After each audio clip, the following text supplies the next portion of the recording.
Tonight, the FBI investigating what they say appears to be an apparent assassination attempt of former President Donald Trump. Shortly before 2 p.m. on Sunday at Trump International Golf Club at West Palm Beach, the U.S. Secret Service personnel opened fire on a gunman located near the property line. As a precaution, agents rushed the former president to safety. According to sources, Trump was between the 5th and 6th hole when the incident took place. What they do is they have an agent that jumps one hole ahead of time to where the president was at.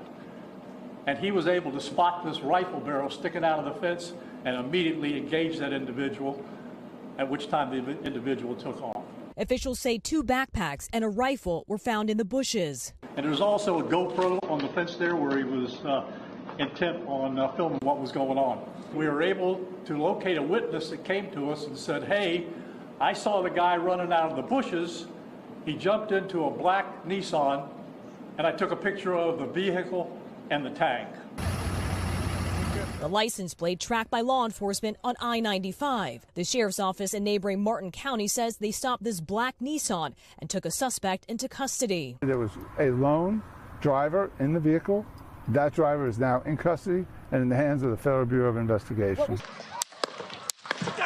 This happening just 2 months after an assassination attempt. The former president shot and wounded at a rally in Butler County, Pennsylvania. FBI officials have not released a motive in that investigation. Tonight, Senator Lindsey Graham posting on X he spoke with the former president, writing, "He is one of the strongest people I've ever known. He's in good spirits, and he is more resolved than ever to save our country."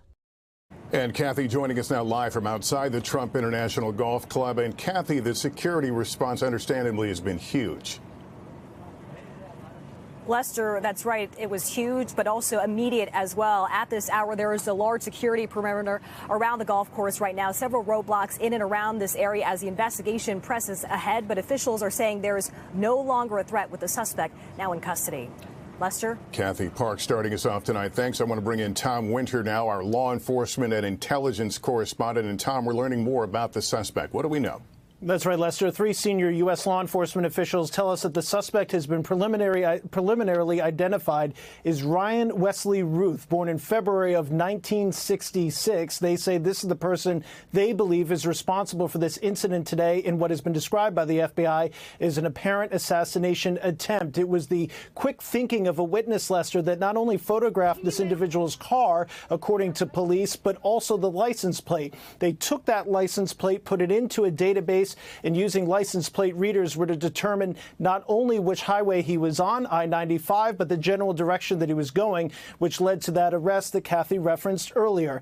Lester, taking a step back here, there are discussions at the most senior levels of federal law enforcement as to the amount of threats that former President Trump, as well as his opponent, Vice President Kamala Harris, are receiving and what is to be done about their security. On top of that, Lester, we're just a little over a week away from the UNGA, the United Nations General Assembly here in New York City, which presents an even larger security concern for the Secret Service.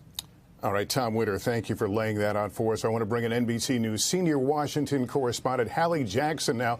Thanks for watching. Stay updated about breaking news and top stories on the NBC News app or follow us on social media.